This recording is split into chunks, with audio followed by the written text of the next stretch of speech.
उपज्ञानतिमिरान्धस्य ज्ञानञ्जनशलाकया चक्षुरुन्मीलितं येन तस्मै श्रीगुरुवे नमः। नमो विष्णुपादाय विश्वपृष्ठाय भूतले श्रीमते भक्तिवेदान्त स्वामिन्निति नामिनि। नमस्ते सारस्वते देवे गौरवाणी प्रचारिणे विशेषा शून्यवादी पाश्चात्यदेशतारिणे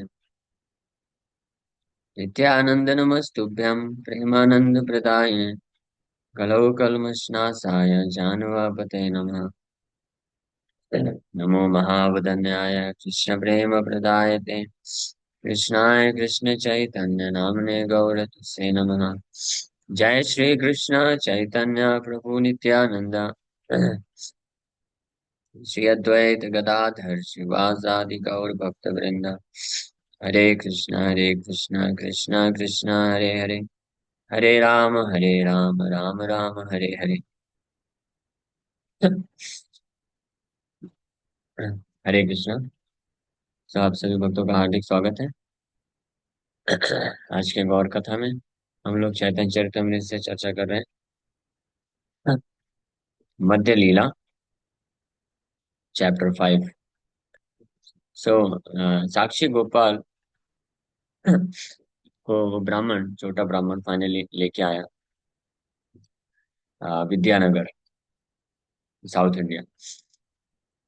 और गांव पे पहुंचने के पूर्व में गोपाल जी वहीं पे स्थित हो जाते हैं। वो सारे गांव वालों को बुला करके फाइनली वो लेके आता है। फिर सकल लोकेरे आगे गोपाल साक्षी दिला, बड़ा विप्र छोट विप्र कन्यादान कैला।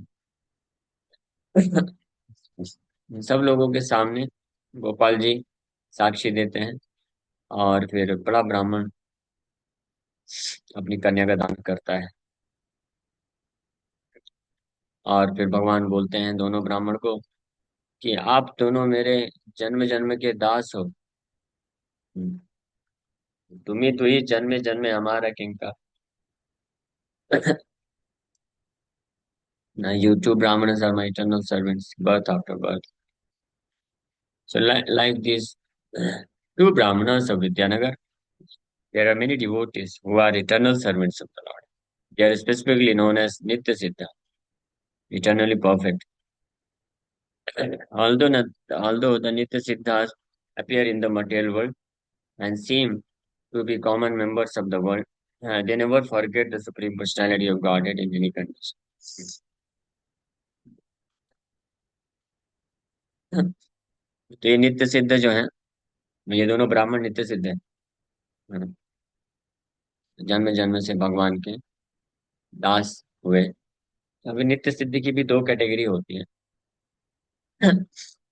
एक तो होते हैं जो हमेशा से ही नित्य सिद्ध रहते हैं, कभी भौतिक बंधन में आते नहीं हैं, जैसे नंद बाबा, यशोदा मैया, गोपियां इत्यादि, श्रीमती राधा रानी, अष्ट सखियां और अ, ग्वाल बाल सखाओं में मधुमंगल, सुबल, ये है। ये they are eternally perfected soul. और एक दूसरा कैटेगरी भी होता है नित्य सिद्ध का, वो भी इटर्नली परफेक्टेड माने जाते हैं। लेकिन उसमें ये कैटेगरी होते हैं कि जो पहले भौतिक संसार में हुए, लेकिन या तो साधना के द्वारा या कृपा के द्वारा वो भी उस प्लेटफॉर्म को प्राप्त कर लेते हैं और भगवान के पार्षद बन जाते हैं। तो उनको भी नित्य सिद्ध बोला जाता है। प्रभुपाद जी बोलते हैं कि दोनों प्रकार के नित्य सिद्ध में फिर इवेंचुअली आध्यात्मिक स्तर में कोई डिफरेंस नहीं रह जाता है। तो नित्य सिद्ध भी कई बार भगवान की लीला में सहयोग करने के लिए, भगवान के मिशन को प्रचार, मिशन में सहयोग करने के लिए प्रकट होते रहते हैं भौतिक जगत में।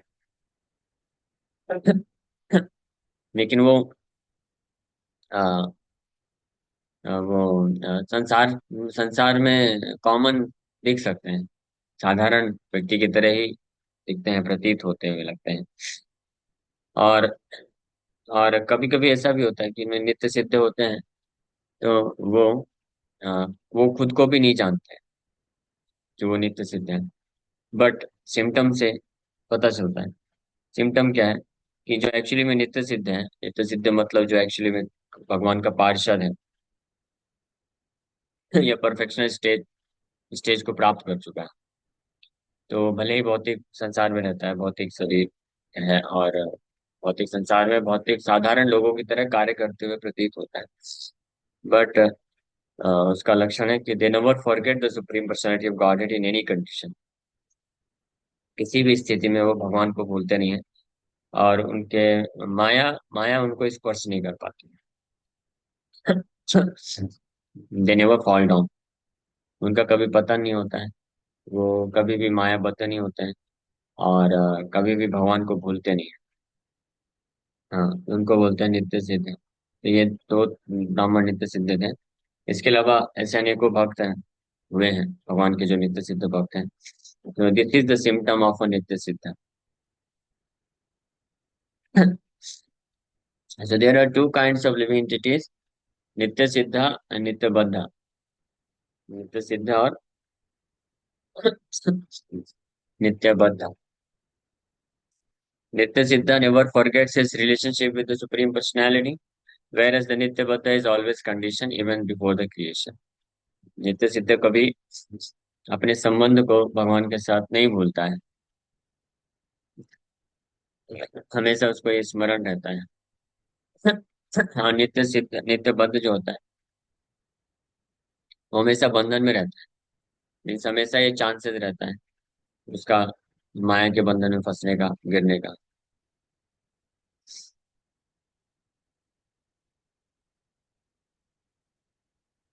एक मिनट।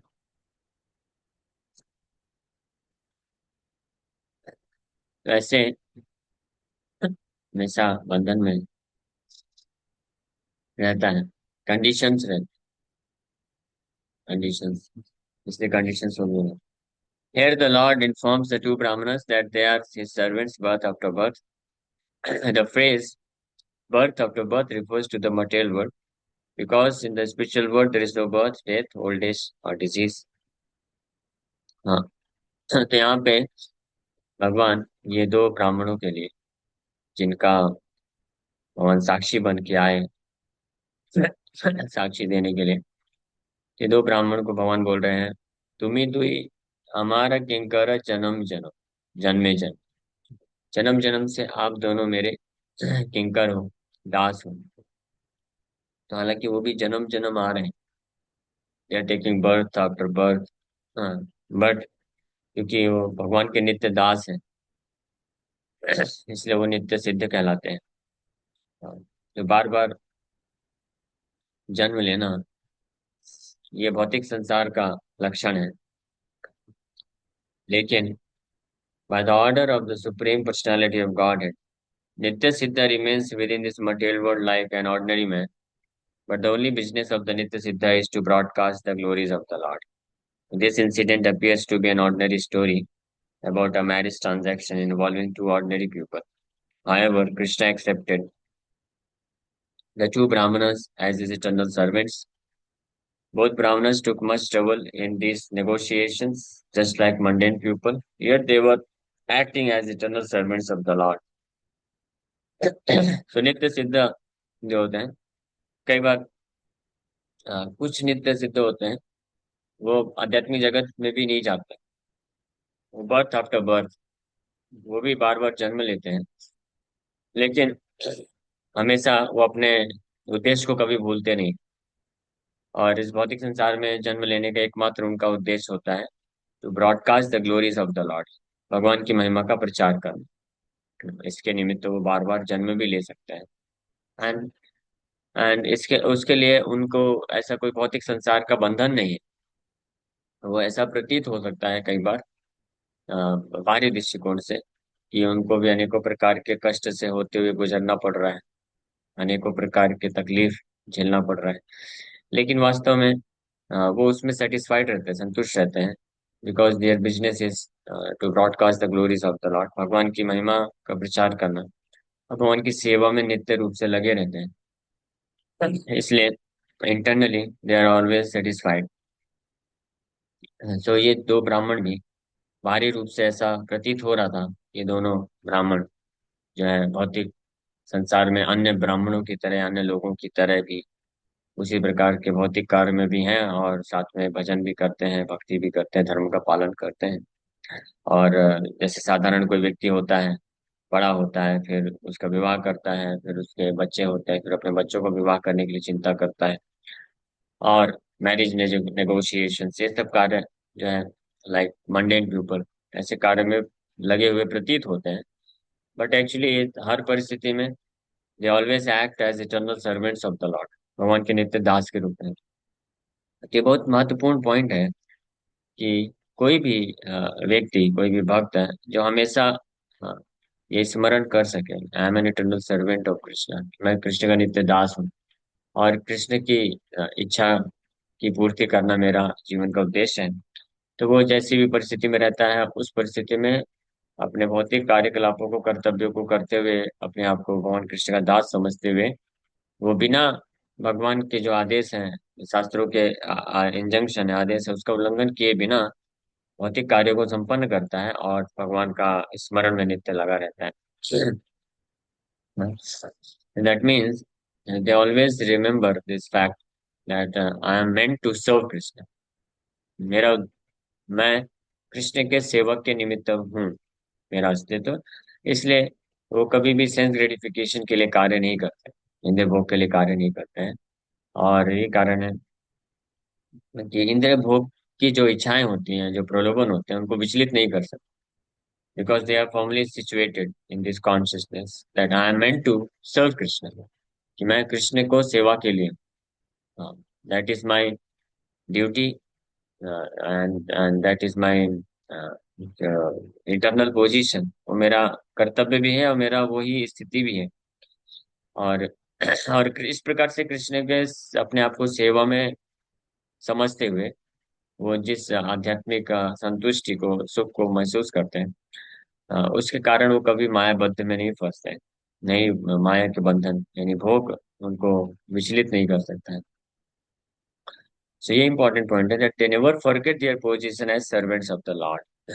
तो अगर हम में से कोई भी ये इच्छा रखता है कि हम अपनी बद्धावस्था से ऊपर उठें और हम भी मुक्त हो सकें, मुक्त होकर के नित्य सिद्ध हो सके, नित्य सिद्ध जो है इट्स काइंड ऑफ, क्या बोलते हैं, ये पोजीशन है, स्टेटस है, या सिचुएशन है, ये प्लेटफॉर्म है, एक ये टाइटल बोल दीजिए, एक प्लेटफॉर्म है जहाँ पे कोई भी पहुंच सकता है, अगर वो इस बात को याद रखें, अगर हम भी चाहते हैं। आप में से कितने भक्त लोग ऐसा इच्छा रखते हैं कि वी ऑल्सो बिकम नित्य सिद्ध डिवोट, नित्य सिद्ध हम भी बन सकें, ऐसा कितने लोग चाहते हैं? तो यहाँ पे वो बात बताई जा रही, प्रभुपाद जी बता रहे हैं कि जो नित्य सिद्ध होते हैं वो कभी अपनी स्थिति को कृष्ण के दास के रूप में नहीं भूलते, कभी भी नहीं, मतलब 24/7, किसी भी क्षण, किसी भी परिस्थिति में। ऐसा नहीं कि जब भक्तों के संग में है तो भगवान की सेवा में लगे रहते हैं, भगवान का स्मरण करते हैं, मंदिर में रहते हैं, तो ये सब करते हैं। फिर जब भौतिक जगत में हैं, तो जब अपॉर्चुनिटी मिलती है कुछ भौतिक भोग करने के लिए, तो उसमें भी लिप्त हो जाते हैं। तो जब तक कोई जीवात्मा या कोई भक्त है जो प्रैक्टिस कर रहा है कृष्ण कॉन्शियसनेस, जब तक वो किसी भी प्रकार के भौतिक वासनाओं से, भौतिक आसक्ति से प्रभावित हो जाता है, तब तक वो बद्धावस्था में माना जाता है।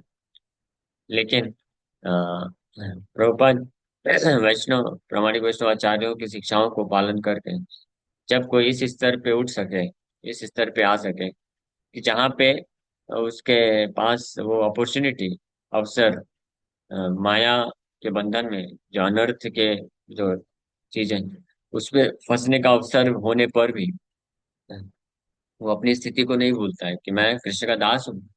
आई am not I am not suppose to act like this, I am not suppose to speak like this, मुझे इस प्रकार से नहीं बोलना चाहिए, मुझे इस प्रकार से कार्य नहीं करना चाहिए, मैं कृष्ण का दास हूँ।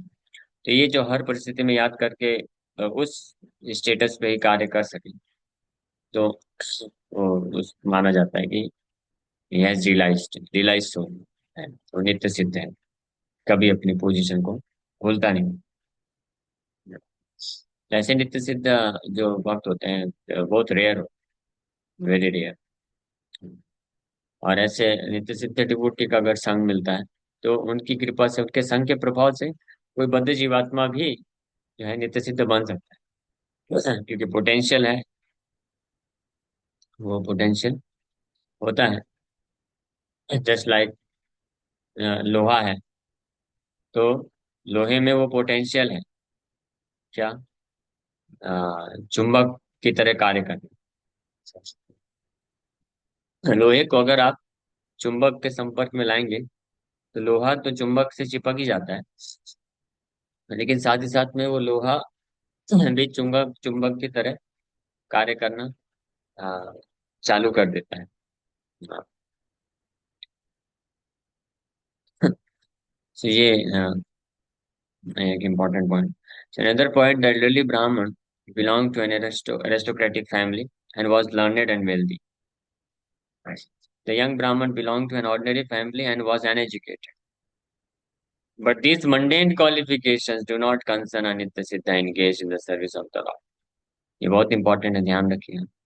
एक बार और मैंने चर्चा किया था, कभी कभी कुछ लोग हैं, या यहाँ तक कि कुछ भक्त लोग भी, वो नॉट फुली मैच्योर, वो ऐसा सोचते हैं कि कोई वैष्णव है, भक्त है, जो बहुत सिंसियरली भगवान कृष्ण की निरंतर सेवा में लगा है, सारे नियम कानून अच्छे से पालन करते हुए, लेकिन भौतिक रूप से उसके अंदर कई अयोग्यताएं होती हैं।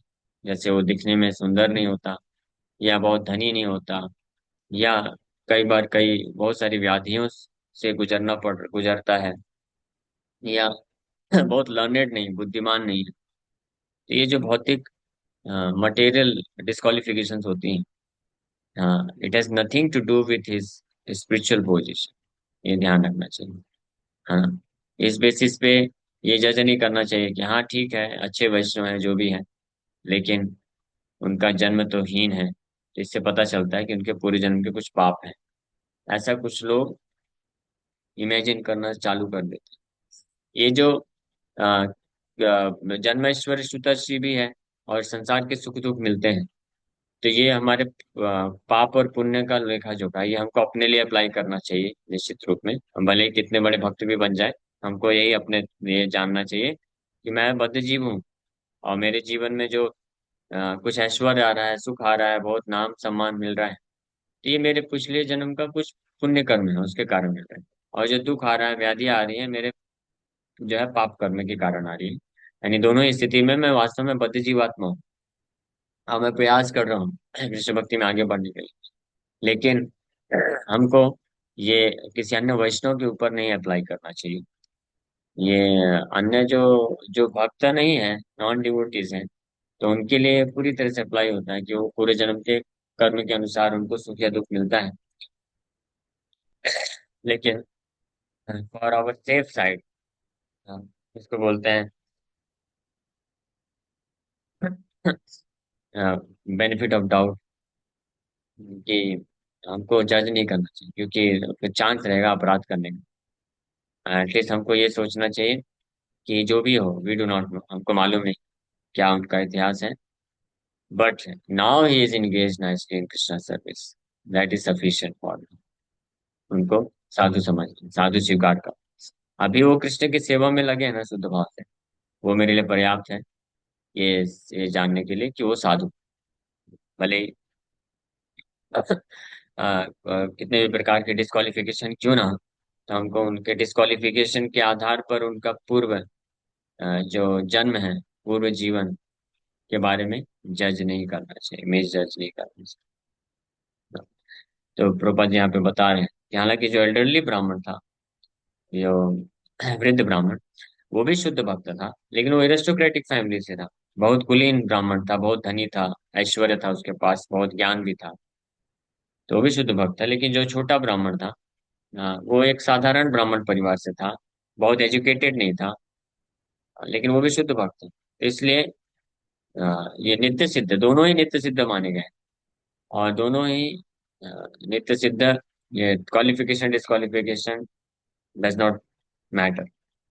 ऐसे ही एक कथा आती है, भगवान कृष्ण जब द्वारका से एक बार भ्रमण करने के लिए निकले थे बाहर, तो एक गांव में पहुंचे थे जहाँ पे श्रुतदेवा और कौन थे, क्या नाम है उसका, श्रुतदेवा और बहुलास, आई थिंक। तो दो दो शुद्ध भक्त हुए। तो एक राजा था उसी गांव, उसी उसी क्षेत्र में एक राजा था, वो भी शुद्ध भक्त था, तो वो भी वहां पे उसके घर पे गया है भगवान, तो वो भी बहुत अच्छे तरीके से ऐश्वर्य के साथ भगवान का स्वागत किया, सेवा की। और वहीं पे एक छोटा सा गांव था, गांव में एक शुद्ध भक्त रहता था, वो बहुत गरीब था, साधारण से था, तो भगवान उसके पास भी गए। वो अपनी क्षमता के अनुसार भगवान के लिए अच्छे से बैठने के लिए आसन देता है। अब सिंहासन तो नहीं बना पाएगा, जो राजा था वो भगवान को सिंहासन में बैठाया, और सोने के आभूषण दिया, अच्छे अच्छे कपड़े दिया, और अच्छे से उनको जो है भोग प्रदान किया। हाँ, 56 भोग, और सोने चांदी की थालियों में। लेकिन ये ब्राह्मण था, ये जो वैष्णव था जिसके पास तो था, तो ये में भी कुशाग्रास का जो आसन था अरेंज कर पाया, जो भी, उसी में भगवान को बैठाया, और अपने हाथ से उनके चरण कमल धोया। और फिर उसके पास जो भी था, पत्तल था या पत्ते का प्लेट था, उसी में वो भगवान को भोग लगाता है, खिलाता है। जब भगवान दोनों की सेवाओं को एक समान रूप में स्वीकार करते हैं, तो भगवान जब डिस्क्रिमिनेट नहीं कर रहे हैं इस बेसिस पे कि तुम भले ही अभी शुद्ध वैष्णव बन गया है, लेकिन तुम गरीब परिवार में पैदा हुआ है क्योंकि तुम पिछले जन्म में पाप किया है, ऐसा भगवान विचार नहीं कर रहे हैं, है ना। भगवान ही नहीं सब। तो इसलिए इम्पोर्टेंट क्या है कि at present what we are doing, हम अभी क्या कर रहे हैं, या कोई भक्त अभी कैसी स्थिति में। अगर कोई भक्त वर्तमान स्थिति में अपने आप को डेडिकेट कर रहा है, समर्पित कर रहा है भगवान की सेवा के लिए, so then we should neglect his past, उसको नेग्लेक्ट कर देना चाहिए। भगवान भी यही चीज बोलते हैं, क्षिप्रम भवति, हाँ, क्या है? धर्मात्मा शाश्वत शांतिम निगच्छति, कौन्तेय प्रतिजानि न मे भक्ता प्रणश्यति। So, we have to accept the fact that Nitya Siddhas are completely distinct from the Nitya Baddhas, who are ordinary human beings. Shri Narottam Das Thakur confirms this statement. तो ये कौन एलिवेटेड डिवोटी है, नित्य सिद्ध है, कौन नित्य बद्ध है। हाँ, ये जो डिफरेंशिएशन करना है जरूरी है, ताकि हम संग नित्य सिद्ध को पहचान के नित्य सिद्ध का संग ले सके। लेकिन ये जो डिफरेंशिएशन है, ये जो है भौतिक योग्यता और अयोग्यता के आधार पे नहीं होना चाहिए। यहाँ पे क्लियर प्रभा जी बता रहे हैं कि ऐसा भक्त जो हर परिस्थिति में याद रखता है कि मैं कृष्ण का नित्य दास हूँ, और कृष्ण के सेवा के निमित्त ये कार्य करता है, भौतिक भोग से प्रभावित नहीं होता है, उसको नित्य सिद्ध बोलते हैं। नरोत्तम दास ठाकुर एक भजन में कंफर्म करते हैं, गौरंगेर संगी गणे नित्य सिद्ध कौरी माने, से जाए ब्रजेंद्र सुत पास, श्री गौड़ मंडल भूमि जे बाजाने चिंतामणि, तारा हाय ब्रज भूमि वा। गौरांग महाप्रभु के जो संगी गण हैं, means staunch followers of Chaitanya Mahaprabhu, associates of lord Chaitanya Mahaprabhu, उनको नित्य सिद्ध मानना चाहिए। तो गौरांगेरा संगी गणे का मतलब बस ये नहीं है कि गौरांग महाप्रभु जब प्रकट लीला कर रहे थे उस वक्त उनके जो एसोसिएट्स हैं, गौरांग महाप्रभु के अप्रकट होने के बाद भी ऐसे एसोसिएट संगीगण जो महाप्रभु को अपना प्राण धन स्वीकार करके उनके मिशन को फुलफिल करने के लिए जीवन समर्पित किए, दे आर ऑल्सो संगीगण, महाप्रभु के संगीगण है वो, they are associates. Like Narottam Das Thakur खुद महाप्रभु के अप्रकट होने के बाद प्रकट हुए, और नरोत्तम दास ठाकुर गौरांगेरा संगीगण। फिर लेटर ऑन अनेकों महान वैष्णवाचार्य हैं जगन्नाथ दास बाबा जी महाराज, और किशोर दास बाबा जी महाराज, Srila Bhakti Siddhanta Saraswati Thakur Prabhupada, and our dear most Srila Prabhupada. हाँ, सब गौरांग महाप्रभु के संगी गण हैं, जो उनको नित्य सिद्ध मानना चाहिए। तो ये इस बात को जो स्वीकार करता है वो ब्रजेंद्र सुत के पास जाएगा, बोल रहे हैं नंदन नंदन कृष्ण के पास जा सकते हैं आप। और गौड़मंडल भूमि को जो चिंतामणि भूमि मानता है, दीप मंडल को, हाँ, जो है वृंदावन से अभिन्न मानता है, तो ब्रज भूमि में वास। One who accepts associates of lord Chaitanya Mahaprabhu as नित्य सिद्धा is certain to be elevated to the spiritual kingdom to become an associate of the supreme lord। तो जो महाप्रभु के संगी गण को नित्य सिद्ध समझता है, हाँ, वो भी महाप्रभु का नित्य सिद्ध पार्षद बन जाता है। सोचिए, है ना वंडरफुल। वो भी भगवान का पार्षद बनने के लिए योग्य हो जाता है। One should also know that Gaudamandal Bhumi, those places in Bengal where Sri Chaitanya Mahaprabhu stayed are equal to Braj Bhumi or Vrindavan. There is no difference between the inhabitants of Vrindavan and those of Gaudamandal Bhumi or Siddham, Maya। इस बात को स्वीकार करते। Okay. तुम्हारा सत्य तुष्ट हिलान दुए मागा बरा, दुई विप्रवर मागे आनंद अंतरा। भगवान फाइनली बोले कि मैं आप दोनों के सत्यता से, धर्मनिष्ठता से, मेरे प्रति निष्ठा भक्ति से बहुत प्रसन्न हूँ। अब आप मुझसे वर मांग सकते हैं। तो बड़े आनंद के साथ दोनों ब्राह्मण इस प्रकार से वर मांग रहे हैं। एक और अद्भुत बात है, नित्य सिद्ध भी वर मांगता है, और बद्ध भी कोई भक्त होता है वो भी मांग सकता है, लेकिन नित्य सिद्ध की प्रार्थनाएं जो वरदान मांगता है, तो कभी भौतिक अपने या खुद के भोग के लिए नहीं मांगते। यहाँ से भी पता चलता है कि हम लोग कल चर्चा करेंगे। तो बोल रहे हैं, यदि वर दिबे तबे रहे स्थाने, किंकरे रे दया तब सर्वलोक जाने। यदि आप वरदान देना चाहते हैं प्रभु, तो ये वरदान दीजिए क्या, do not go back to Vrindavan, यहीं पर रुक जाइए। यदि आप वरदान देना चाहते हैं तो आप इसी स्थान में रह जाइए, ताकि आने वाले समय में सारे भक्तों को, लोगों को पता चले कि आप अपने दास के ऊपर कितने दयालु होते हैं, ताकि उनको प्रेरणा मिले आपका दास बने। इस भावना से लोगों को प्रेरित करने के लिए, भगवान की भक्ति के लिए उन्होंने ये वरदान मांग लिया। तो आगे हम लोग कल चर्चा। Thank you very much. Hare Krishna.